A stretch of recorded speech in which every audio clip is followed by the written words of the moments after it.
So in considering the boundary layer, we need to think about three different kinds of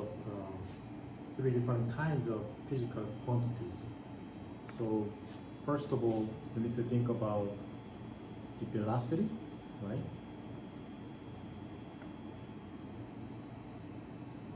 The velocity of the fluid, right? And temperature of the fluid. And finally, the concentration of certain chemical species.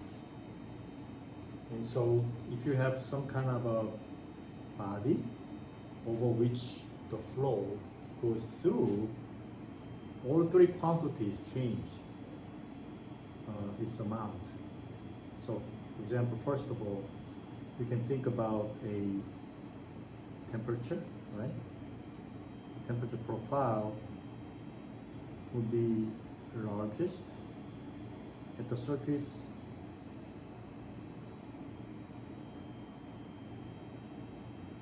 but it'll eventually become the same as the fluid temperature, or close to the fluid temperature, if not exactly the same. We call this thickness the boundary layer thickness. In this case, it's a thermal boundary layer, right?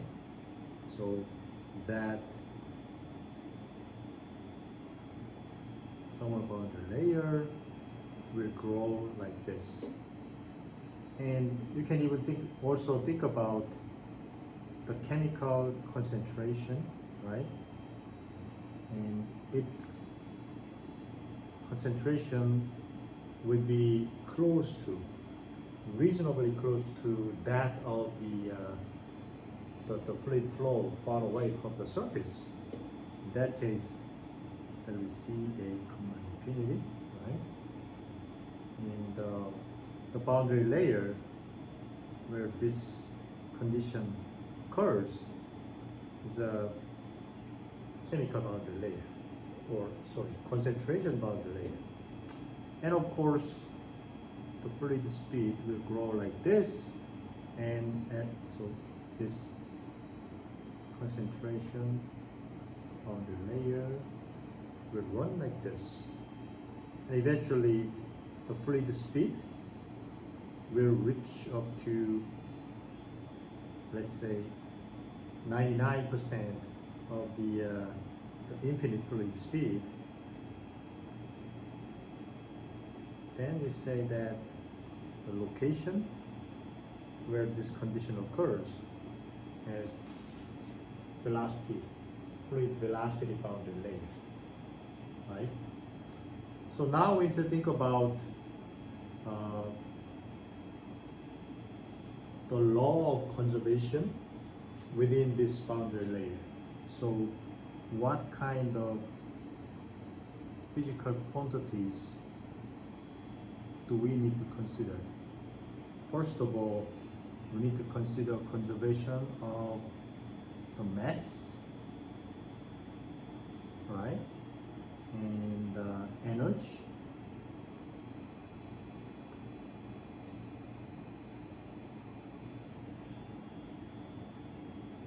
and chemical species.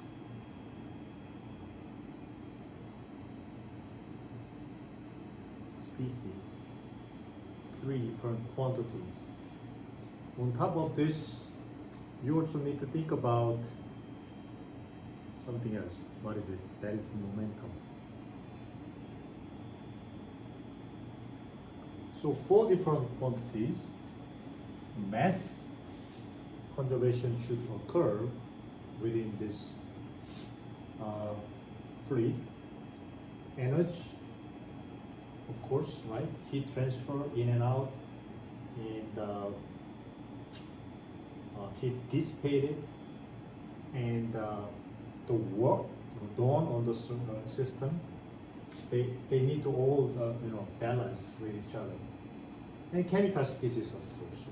The chemical particles that comes into the system, the particles that leaves out of the system, and the change of their concentration should balance. And of course, momentum, what about that? The momentum coming in and out of the system should balance. So in particular, when this momentum is conserved in this solar system, we call this Newton's second law of motion. Okay?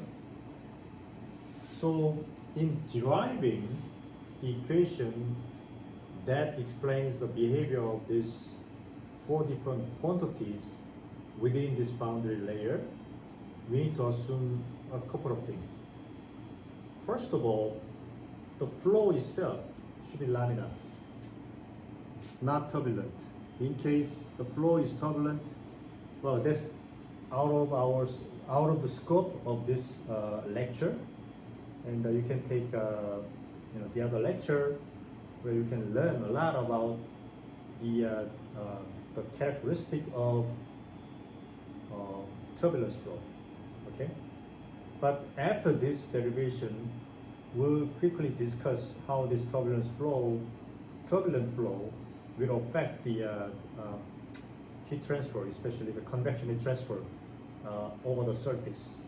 Okay, because that will provide very different kind of mode of heat transfer.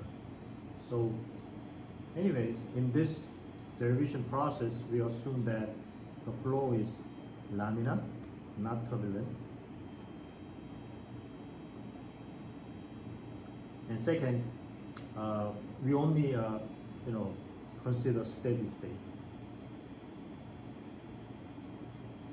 Okay, so we limit ourselves to steady state derivation process and two-dimensional derivation, not three-dimensional.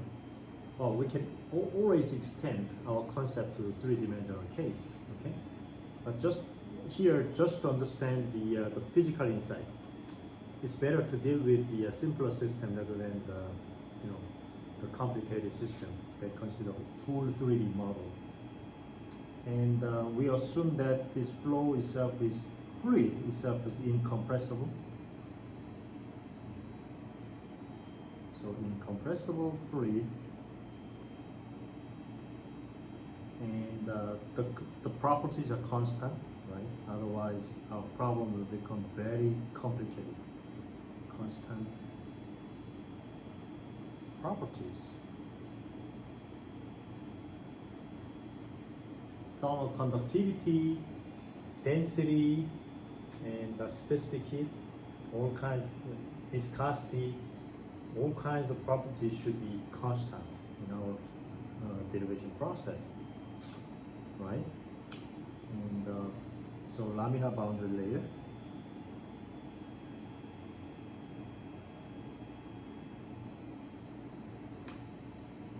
And also, we assume that body forces, like the gravity and magnetic forces, if there's any magnetic forces, the body forces are negligible.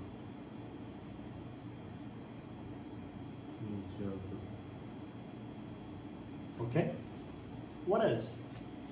Well, the other thing we need to think about is, well, there's no thermal energy generation. Well, we can think about it, but just to make problem simpler, we'll assume that there's no reason why the thermal energy will be generated. No thermal energy generation. And finally, something parallel, something similar to this concept is there's no chemical reaction, no chemical species generated as a consequence of this reaction, right? So there's no chemical reaction that will produce or that will eliminate certain kind of species throughout the whole process. There's no chemical process occurring throughout the whole process. Okay. Well, some of the things you need to think about, which is very important, is that, look at this picture. The body itself is considered pretty big, and the overall flow itself is also considered pretty big. Compared to this, the thickness of thermal boundary layer, the thickness of chemical species boundary layer, and the thickness of velocity boundary layer, all three kinds of boundary layers are considered to be very, very thin compared to the size of the object or the magnitude of the fluid, which is pretty reasonable assumption, So under that assumption, we can say that the boundary layer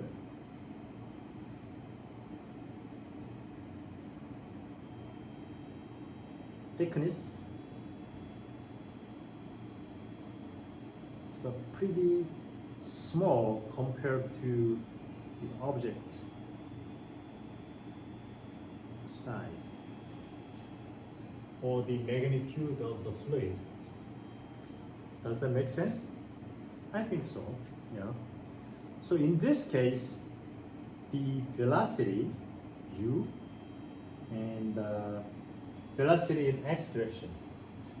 I would say the velocity in x direction is probably much bigger than the velocity in y direction.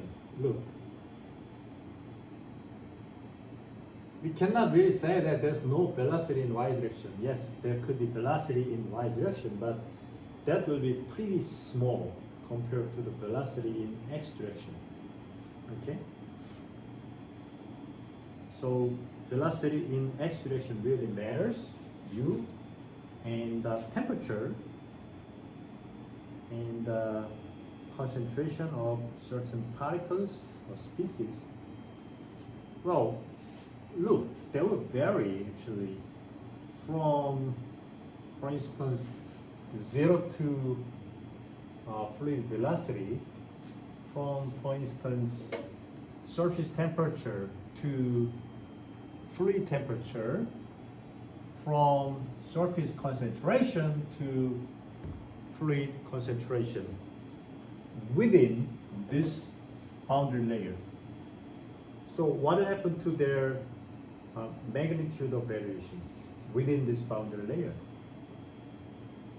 It'll be pretty large, right?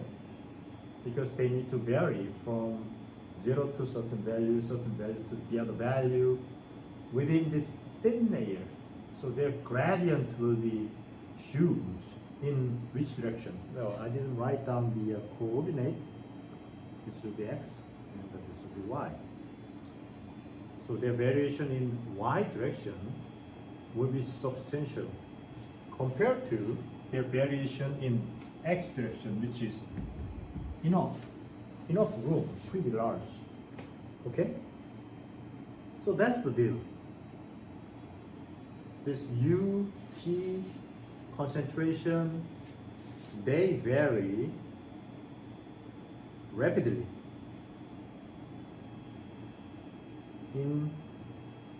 within the boundary layer. Okay? Makes sense, right? Really makes sense.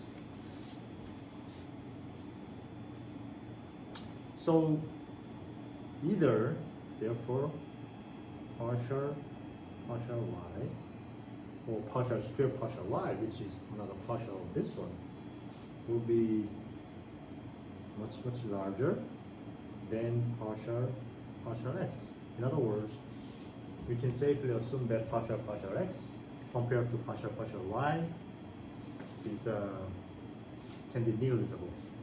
Okay, and you can also think about diffusion of three different physical properties. So diffusion. So we think about conservation because of diffusion, right? Something diffuses in, something diffuses out, and we balance all these things, so that something remains within the control volume will account for such kind of differences, right? And everything like that occurs, everything like this kind of a balancing consideration occurs because of the diffusion of those something. What are those something? First of all, diffusion of momentum. How about that? Right? And in this case, we can say that the difference between this momentum is nothing but it can be explained by stress differential.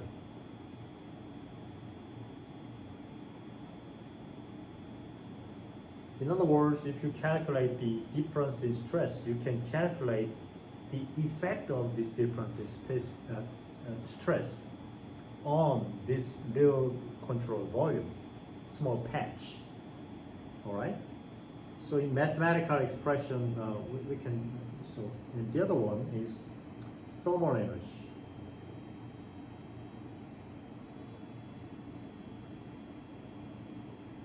Isn't it right? In thermal energy, what is the differential that we need to think about? That will be heat transfer indeed.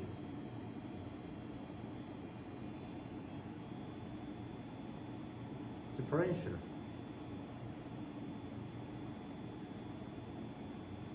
Remember, Q comes into this little patch of volume, and partial Q, partial X leaves from this patch of volume. So we need to think about such diffusion by the conduction, right? Isn't it by the conduction, right?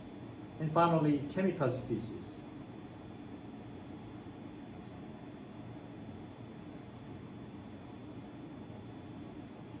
They also diffuse, right? So we can say that, well, it's a particle flux, right?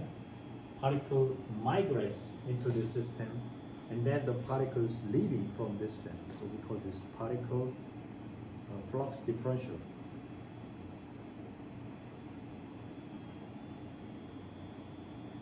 Okay? So in any of these cases, we can assume that partial square u partial x squared is much smaller than partial square u partial y squared, and partial square t partial x squared smaller than partial square t partial y squared, and finally partial square c partial x squared smaller than partial square c partial y squared. Okay. In other words, you can derive the most general three-dimensional equation, well, maybe two-dimensional equation, and then apply this assumption and then obtain the final equation. That is one of the paths that we can think about. But today we can actually directly derive equations for all four different conservation cases, right? Conservation of the material and conservation of mass material, in other words, the mass, conservation of the momentum, conservation of thermal energy, and finally the conservation of the concentration, the particle concentration. So let's think about the first case, the mass conservation.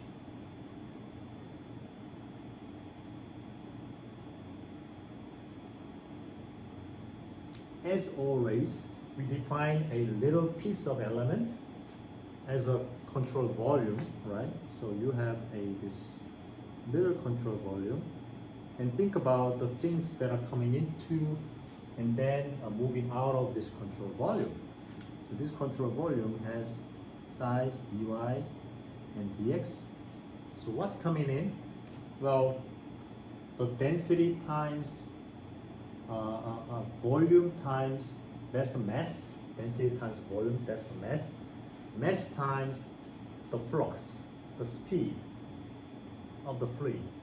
That is the amount of certain mass that's moving into and out of the system, right? So really, that all this kind of mass movement in and out of system needs to be balanced out, unless the fluid is compressible, unless you have some kind of a source of the mass or some kind of sink of the mass. But today, there are no such kind of things. There's no sink, no source, and the fluid is incompressible. So in that case, density doesn't really matter, right? They'll be all canceled out, right? And density is constant as well. That's our assumption. So what's coming in? That's rho. So we just omit it, and u, velocity, is coming in. And what's coming out? Well, u plus partial u, partial x, dx. That's coming out.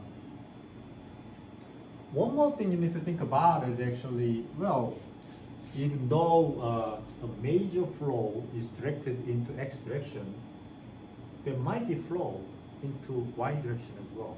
So we need to consider that today. So y direction flow, we're gonna use v about that. And after moving dy, it'll become v plus partial v partial y dy. By the way, remember we need to multiply this fluid by the area in order to obtain the flux. So we assume that this little patch has unit depth into this blackboard, right? And if you multiply by the depth by this height, it will be the area for this u to pass. And if you multiply the depth by this dx, it will be the area for this v to pass as well. So here you need to multiply u by dy, and then this whole thing by dy as well. And v by dx, and this whole thing by dx, right? So if you just balance out these four quantities, u and u, they just gonna be eliminated. V and v, they're gonna be eliminated, and the remaining thing in the middle will be zero, right? The things coming in and out should be completely balanced out. So your equation after eliminating dy and dx and everything, it will be partial u, partial x plus partial v, partial y equals to 0. Sometimes people use divergence is 0 too. So we're gonna, think about the general expression later on. But today, let's just understand that this is the result we have. Right? Partial u, partial x plus partial v, partial y is equal to 0. In other words, people use divergence of the velocity vector will be 0. Same thing. Okay? So this is the mass conservation equation. And the next thing we need to think about is second, momentum conservation.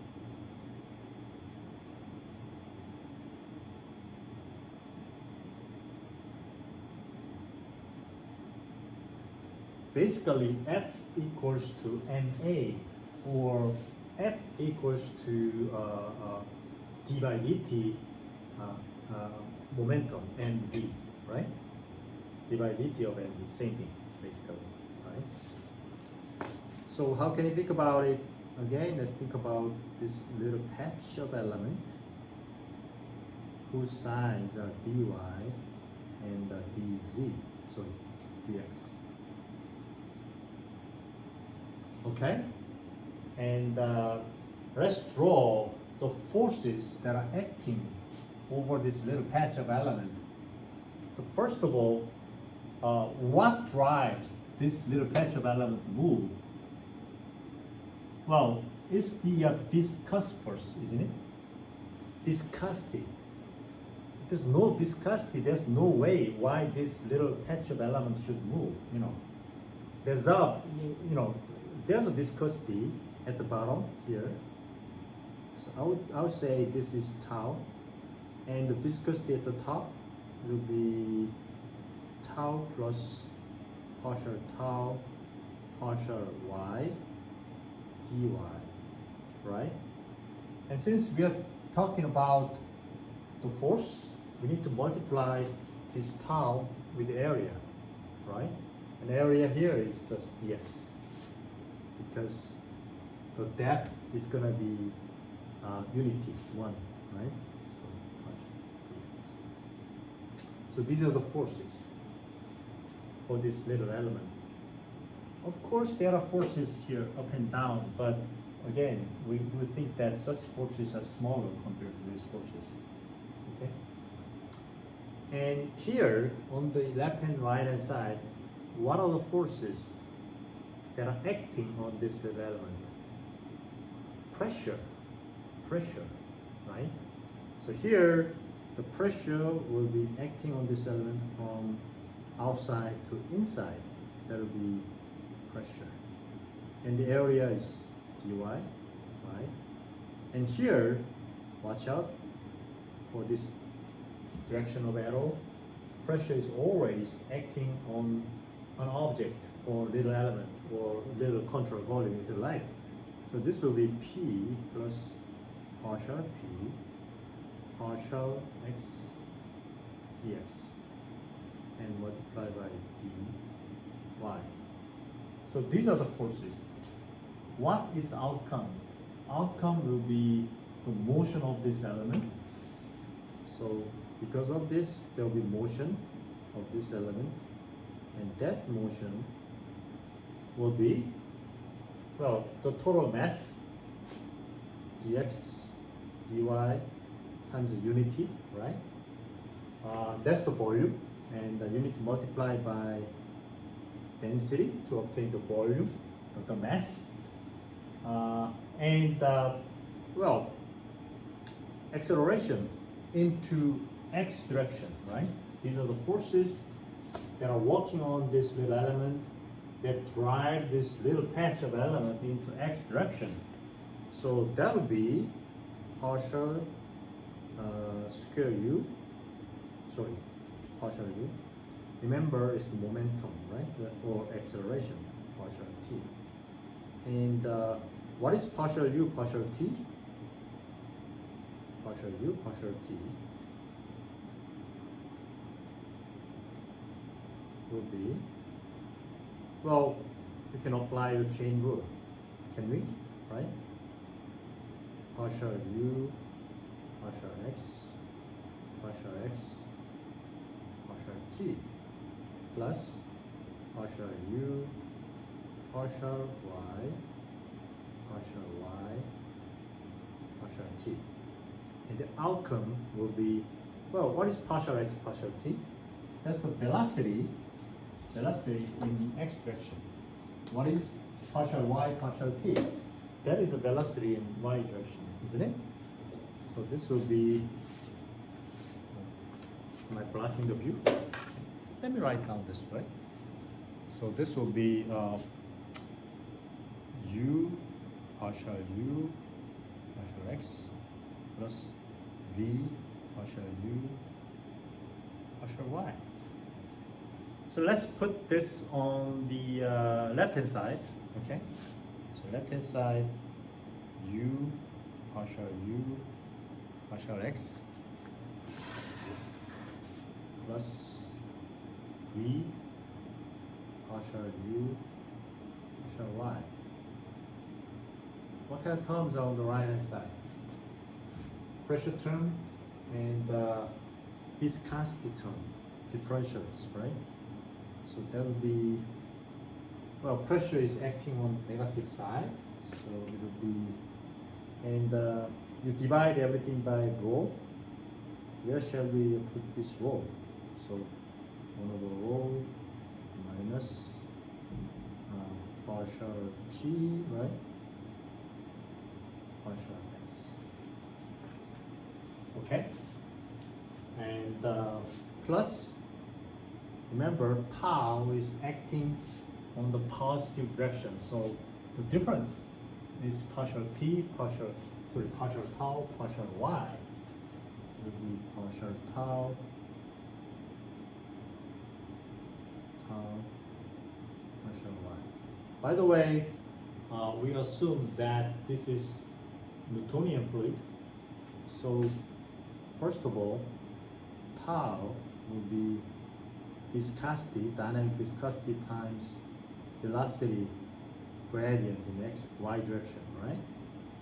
And pressure, well, it is really the pressure inside this little thin boundary layer, isn't it? But you know, with reasonably, with some reasonable assumption, we would assume that, well, this boundary layer is so thin so that the pressure inside is same as the pressure outside, and their gradient are the same as well in x direction. In other words, there's no variation in the pressure in y direction. That's what I think. Okay.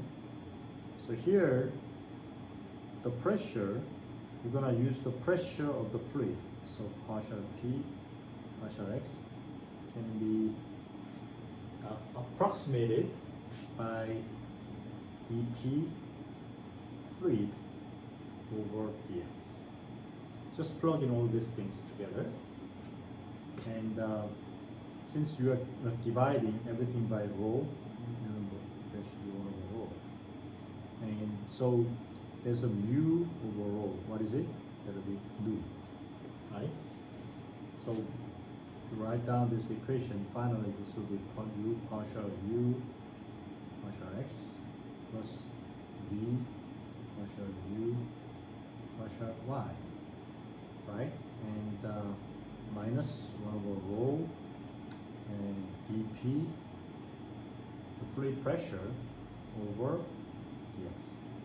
In other words, the pressure gradient in x direction, right? In other words, we don't think that there's pressure gradient in y direction, okay? And also plus nu times partial. Remember, if you just apply here, there'll be double partial, right? With respect to y, double partial u partial y squared. Okay? So this is momentum equation. This is about the momentum conservation. And let's think about third, energy conservation. Especially thermal energy. When you talk about the conservation of thermal energy, what kind of law do we need to think about? We need to think about the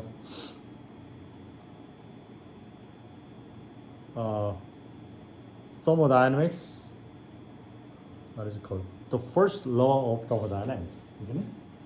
The first law of thermodynamics basically says that it's nothing but a balance of the energy that account for the change in internal energy.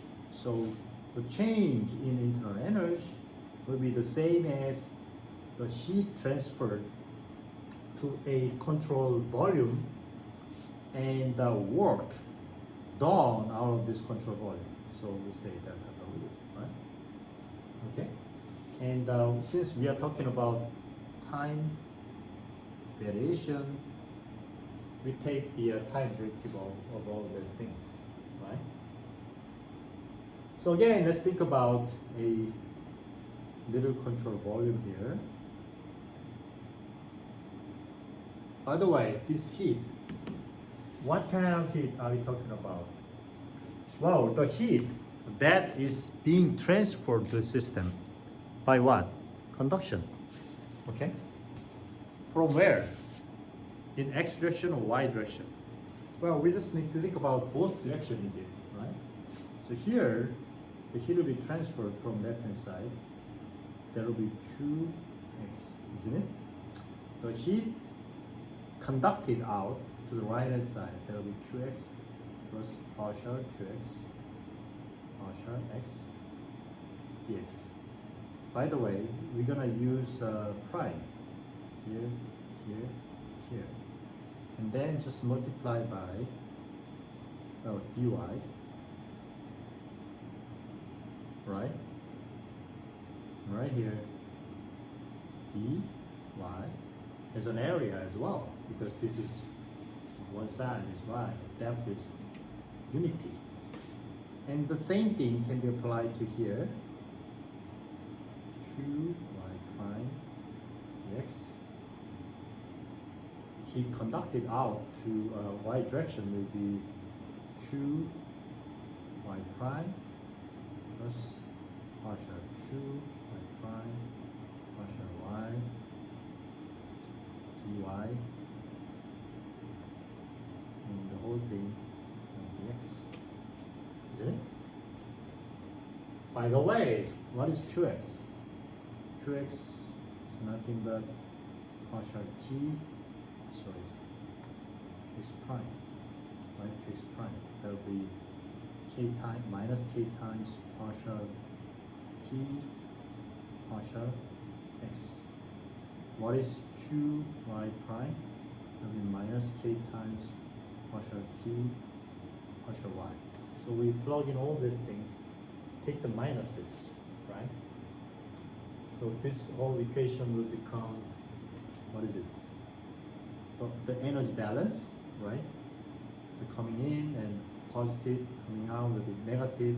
And negative considered twice will be positive, right? So in x direction, you will have k times, what is it? Partial square t partial x square. Excuse me. In y direction, you're gonna have again the thermal conductivity k times partial square t partial y squared, isn't it?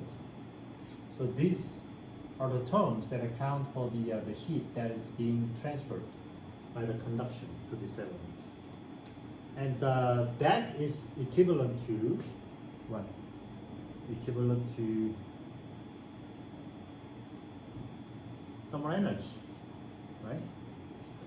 Well, the thermal energy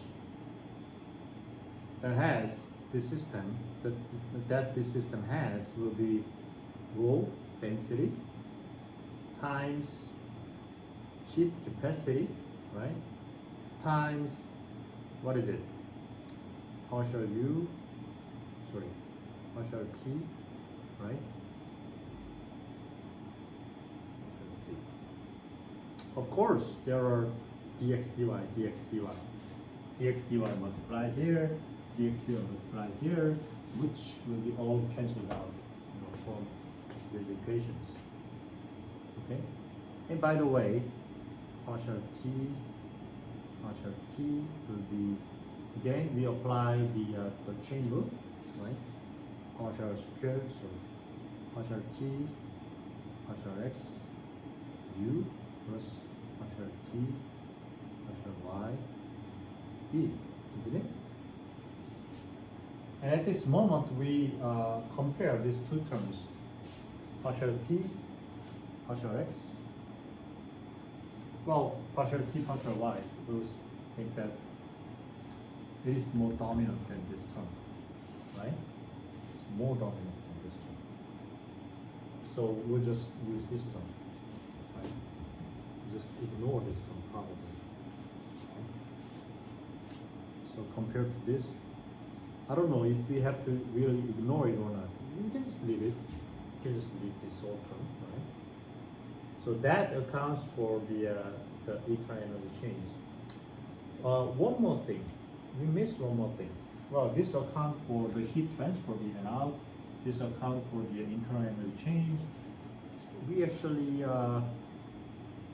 didn't consider this term work done on the system,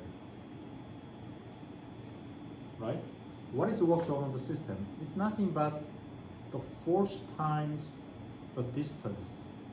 However, here we are talking about the energy rate, right? The amount of work that has been done on this system per unit amount of time. So in that case, we need to multiply force times the velocity instead of the distance, right? So what are the elements that's working on this? Well, you have this little element. Here, you have the force times velocity. Tau is the shear force, right? And they just multiply by the area, dx in other words, and the velocity u. Right here, you have another tau. Well, however, the velocity changes, u plus partial u, partial y, dy, right? And just multiply dx. If you take the difference between these two, what you're gonna have? You're gonna have tau partial u partial y, right? And so that is a term you have, on the left hand side. So again, on the left hand side, you have k times, right, partial square t partial x squared plus k times partial square t partial y squared plus tau times, what is tau, by the way? It's u times partial u partial y. So there are two partial u partial y. So this term is nothing but u partial y squared, isn't it? So you can say that this is partial u partial y squared.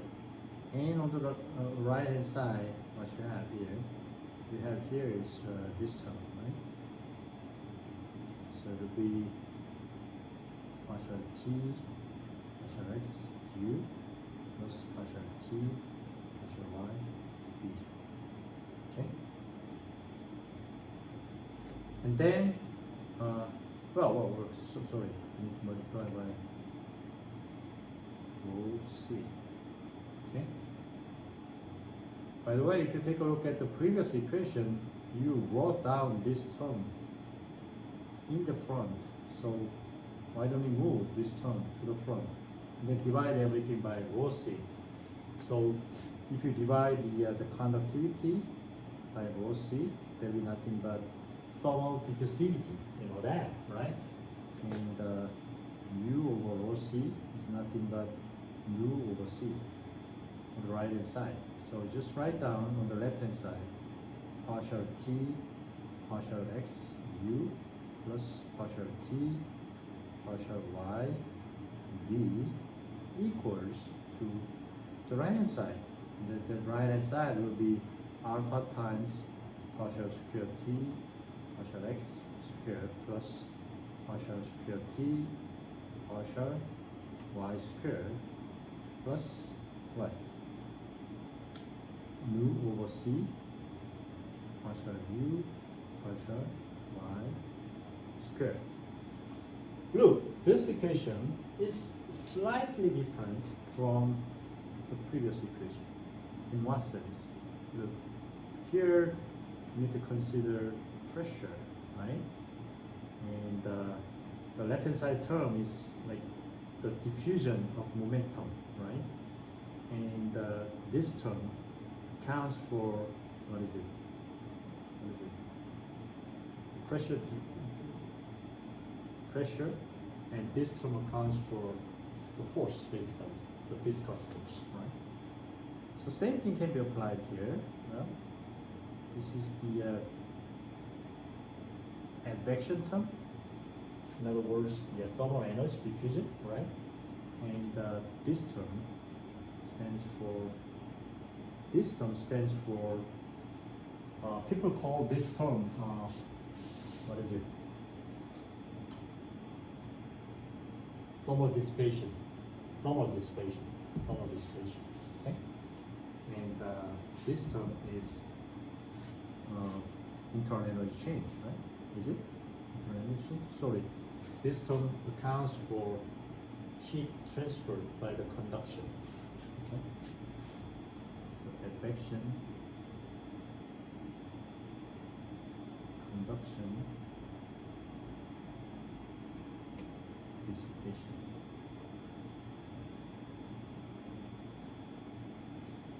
From where we could we drive this equation?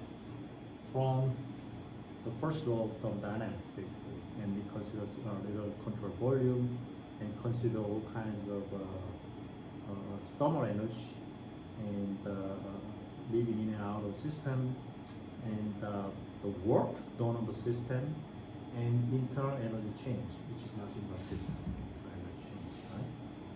And finally, if you want to derive the equation for chemical species, well, chemical species, it's very simple because they don't involve things like the pressure. They don't involve the things like what is it? Dissipation, right? There's no chemical dissipation, right? There's no work involved in here as well, right? So the whole term becomes very, very simple indeed. And in that case, you just think about, what is it? The advection, probably, right? So partial CA over partial XU plus partial CA over partial YV. That's nothing but the diffusivity, right? Chemical diffusivity in this case, right?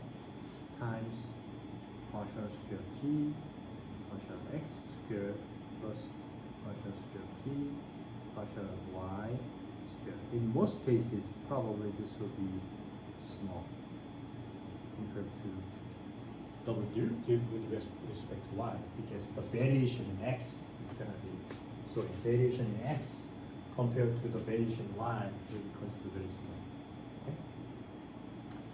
Well, at this moment we have about 30 minutes left, and I think it's better if I spare more time with you guys on your midterm exam problem.